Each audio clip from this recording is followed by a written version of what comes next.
The Second Seminole War was one of the longest and most costly Indian wars in American history, yet the war is not as widely known as other conflicts.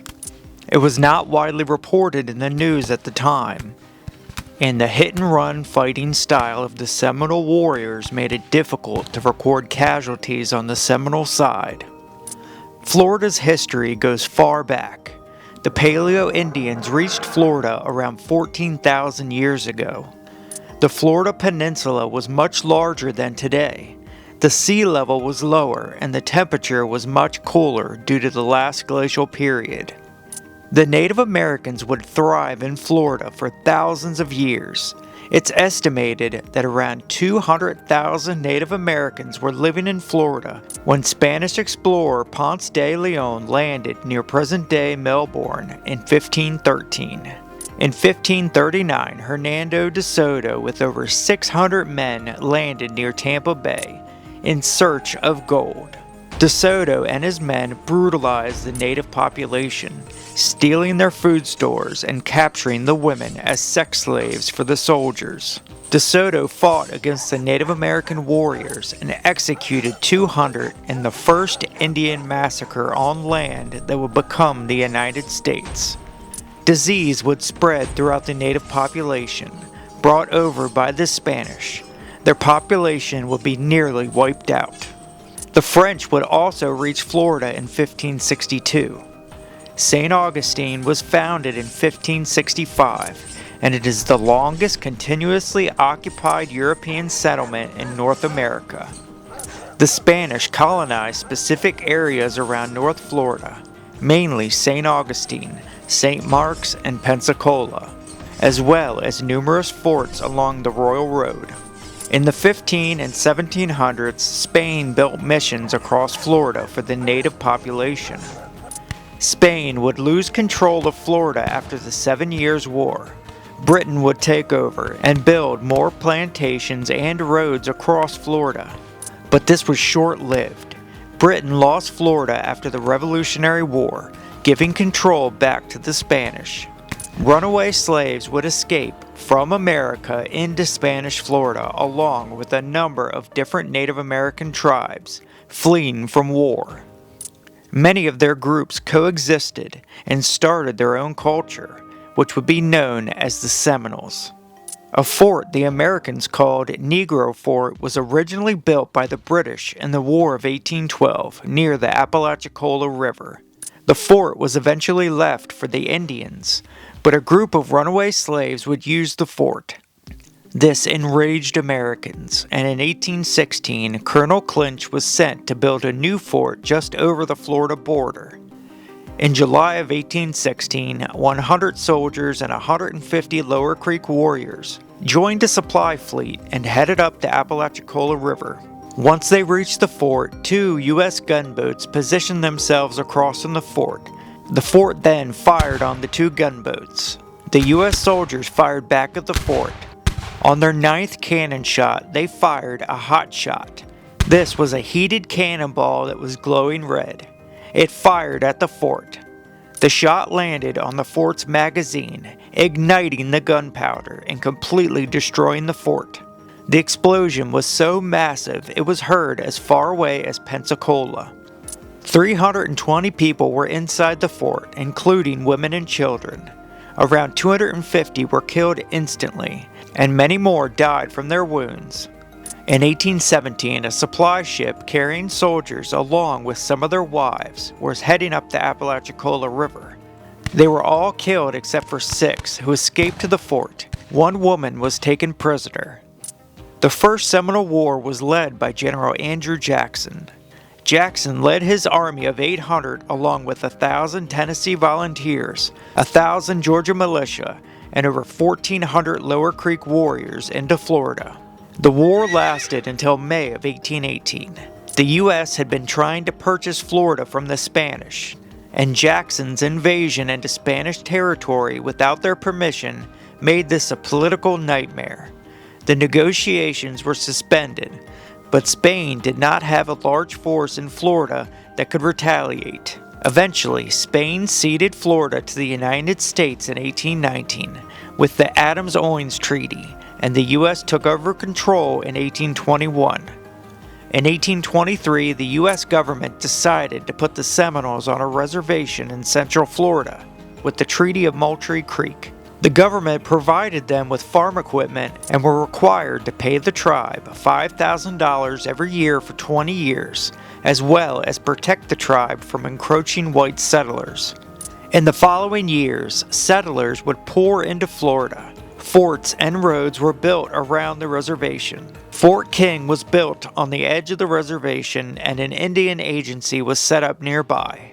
Runaway slaves still escaped into Florida and found their way onto the reservation and were taken in by the Seminoles. Slave catchers would come into the reservation and take away black Seminoles, even ones who had never been a slave before and who were born into the tribe. This caused tensions between the whites and the Seminoles. The government did not do everything that they had promised in the treaty, and hunting was poor on the reservation. Some of the Seminoles hunted off of the reservation, causing settlers to be fearful of Indian attacks. Andrew Jackson became president in 1829, and in 1830 the Indian Removal Act was passed by Congress. This provided for an exchange of lands with the Indians residing in any of the states or territories, and for their removal east of the River Mississippi. In 1832, the Seminoles were called for a meeting at Payne's Landing on the Ocklawaha River. It was here where the government tried to get the chiefs to sign a treaty, the Treaty of Payne's Landing. The treaty would force the Seminoles west to current-day Oklahoma. The chiefs would be taken to see their new lands, and if they agreed, they would sign the treaty. The treaty was signed in 1833, but many of the chiefs later said that they did not sign or that they were forced to sign. But some of the Seminoles did agree to go west, but many more stayed behind. In 1834, the Treaty of Payne's Landing was ratified by the Senate. The Seminoles were given 3 years to move west from the time of the first meeting, so they really only had 1 year. They were expected to move west by 1835. Fort King was reopened, and a new Seminole agent, Wiley Thompson, arrived in 1834. He met with the chiefs, who told him that this was their home and they did not want to move west. Wiley Thompson called for more reinforcements from the military and explained that the Seminoles were stocking up with powder and lead. In 1835, Thompson met with them again and read a letter from President Jackson. It said, "Should you refuse to move, I have then directed the commanding officer to remove you by force." After a month, the chiefs told Thompson that they would not move west. An argument ensued, but eventually some of the chiefs agreed to move if they had to the end of the year to prepare. There were still a number of chiefs who refused to move, and tensions grew. Wiley Thompson banned the sale of guns and ammunition to the Seminoles. This angered Osceola, who was a Seminole warrior. Thompson later became friends with Osceola and gave him a musket personally. Thompson later arrested Osceola and forced him to agree to the treaty before he could be released. In 1835, a number of Seminoles were brought to forts around Florida and sent west. The Seminoles held a council in the summer of 1835 and agreed that any chief who sold their property and moved west would be sentenced to death. That fall, Chief Charlie Amatha sold his cattle at Fort King. He was going to move his people west since he did not want to fight a war. On his way back, Charlie Amatha was killed by Osceola on the road. Osceola had taken the money that Amatha had gotten from the sale of the cattle and spread it over his body as a warning to others. Reinforcements were arriving in Florida. It was clear that the Seminoles would not move west peacefully. Plantations had been attacked by the Seminoles, as well as some small skirmishes with settlers and wagon trains. December 28, 1835. This was a turning point. War would soon come to Florida. Major Francis Dade was at Fort Brooke when he was ordered to reinforce Fort King. He left with 110 men. Seminole scouts watched the troops throughout the morning of the 28th. They had a plan to get back at the Americans. There were other Seminole warriors who were waiting to ambush the 2 companies of soldiers who had been marching for 5 days now, and they thought that they were past the danger. It had been raining that morning, and the temperature was in the 40s. Major Dade told the men that they could keep their muskets under their coats to keep their powder dry. They reached current-day Bushnell, 25 miles from Fort King. The road was surrounded by pine trees and palm meadows. Little did they know that 180 Seminoles were waiting to ambush them. Shots were fired all around them.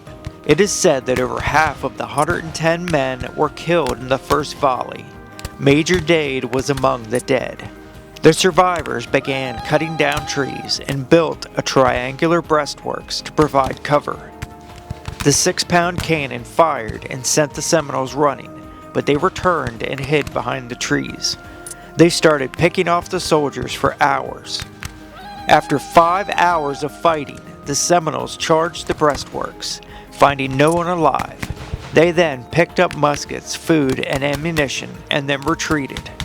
Only 3 of Major Francis Dave's men would make it to Fort King: Private Ransom Clark, Private John Thomas, and Private Joseph Sprague. Louis Pacheco, Major Dade's slave and interpreter, was captured. He was released years later and then arrested. The army believed that he was in on the attack. He was put back into slavery until the end of the Civil War. The same day as the Dade Massacre, Osceola and 60 warriors, who had been waiting outside of Fort King for 2 days, ambushed Wiley Thompson and Lieutenant Constantine Smith. They had been talking outside the walls of Fort King. Osceola and his warriors killed the 2 men and scalped Thompson. Legends say that Osceola shot Thompson with the same musket that he had given him as a gift. On January 23, 1836, the Paleo plantation was raided and burned by a band of Seminoles. The Second Seminole War had begun. After hostilities started, a large group of Seminoles went deep into the Wahoo swamp near the banks of the Withlacoochee, on small patches of dry land. In 1836, General Call was tasked with destroying Seminole villages along the Withlacoochee. On November 21, 1836, the Battle of Wahoo Swamp began. 2,500 regulars, militia, and Creek warriors against 600 Seminole warriors. The Seminoles were pushed deep into the swamp. It was the largest engagement so far in the war. The U.S. suffered 12 killed and 34 wounded. The Seminole numbers are not completely known, since many bodies were removed by the Seminoles in their retreat. But it's estimated that between 35 and 75 Seminoles were killed in the battle. The Seminoles fought by using guerrilla warfare tactics. They attacked outposts, plantations, wagon trains, and picked off soldiers when they could. The U.S. eventually switched tactics when General Thomas Jessup took charge. He brought in over 9,000 troops and focused on small groups going out into a kind of search and destroy mission, as well as the Navy patrolling the rivers and the inlets. He wanted to break the will of the Seminoles. Many small groups were either captured or killed and then sent west. Many chiefs surrendered and agreed to move west, but Osceola and Sam Jones were dedicated to defend their homeland. On June 2, 1837, the 2 men freed 700 Seminoles who were being held at Fort Brooke. Under the order of Jessup, Brigadier General Joseph Hernandez set up a meeting that was under a white flag of truce to lure in the Seminole leaders. Many leaders were captured and imprisoned, including Osceola and 81 of his men. The way Osceola was captured under a false flag of truce enraged many Americans, and Jessup was vilified in the press. The prisoners were moved to Fort Moultrie, South Carolina. Osceola was viewed by many, and his portrait was painted while he was very ill from malaria, tonsillitis, and an abscess. On January 30, 1838, Osceola died in prison. His last wish was to be buried in Florida, but this wish was not granted.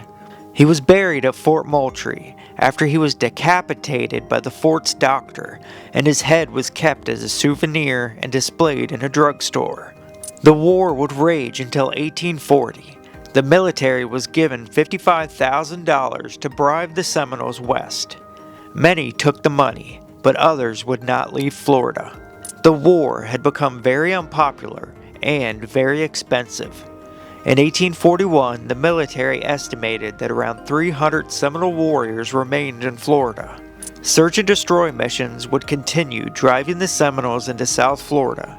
Some were captured, others turned themselves in due to starvation. It wasn't until 1842 when Colonel Worth, commander of Army forces in Florida, recommended that the remaining Seminoles be left in peace on an informal reservation in the South Florida Everglades.